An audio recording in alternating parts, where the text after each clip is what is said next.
अब हम पढ़ेंगे types of B cells. B cells कितने टाइप्स के होते हैं? ये 3 टाइप्स के होते हैं, plasma cells, memory cells and regulatory cells. ठीक है, रेगुलेटरी बी सेल्स। तो प्लाज्मा सेल्स क्या होता है कि ये एक्टिवेट करता है बी सेल्स को एंटीबॉडीज प्रोड्यूस करने के लिए।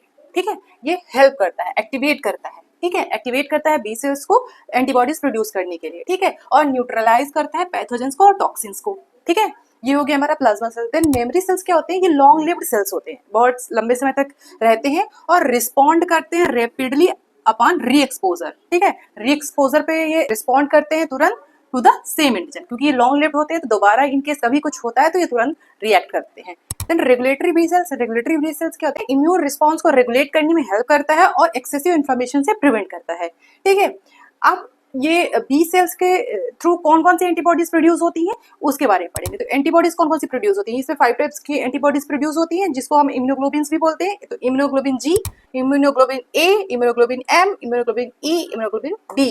ठीक है, तो इम्यूनोग्लोबिन जी क्या होता है? ये मोस्ट एबेंडेंट होता है, सबसे ज्यादा पाया जाने वाला इम्यूनोग्लोबिन क्या है? इम्यूनोग्लोबिन जी। ठीक है, और ये प्रोटेक्ट करता है, लॉन्ग टर्म प्रोटेक्शन प्रोवाइड करवाता है एंड प्लासेंटा को क्रॉस कर सकता है। ठीक है, लॉन्ग टर्म प्रोटेक्शन करता है, प्लासेंटा को क्रॉस कर सकता है और ये क्या होता है? मोस्ट एबेंडेंट होता है। ठीक, इम्यूनोग्लोबिन ए क्या करता है? इम्यूनोग्लोबिन ए तो protect mucosal surface, mucosal surface को प्रिवेंट करता है।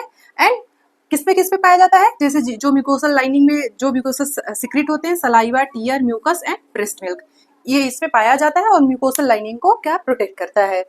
इम्यूनोग्लोबिन एम क्या होता है? ये फर्स्ट एंटीबॉडी होता है जो कि प्रोड्यूस होता है जब कोई न्यू इन्फेक्शन आता है या न्यू इन्फेक्शन इंटरेक्ट करता है। ठीक है, और ये अर्ली, इसीलिए इसको अर्ली डिफेंस भी कहते हैं। ठीक है, ये अर्ली डिफेंस मैकेनिज्म की तरह काम करता है, क्योंकि जब भी कोई नया इन्फेक्शन आएगा तो सबसे पहले इम्यूनोग्लोबिन एम प्रोड्यूस होता है। ठीक है, और उसको क्या करता है?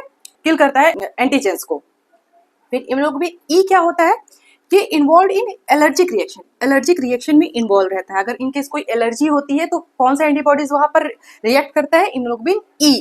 ठीक है, और डिफेंस अगेंस्ट पैरासाइटिक और पैरासाइटिक इन्फेक्शन हुआ तो उसके अगेंस्ट भी इम्यूनोग्लोबिन ई ही हमारा रिस्पॉन्ड करता है।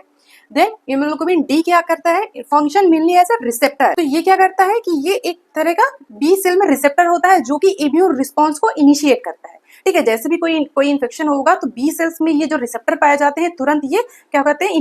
इम्यून रिस्पॉन्स को एक्टिवेट करते हैं या इनिशिएट करते हैं। ठीक है, तो ये हमारे हो गया इम्यूनोग्लोबिन डी। ठीक है, ये 5 तरह के इम्यूनोग्लोबिन हो गए।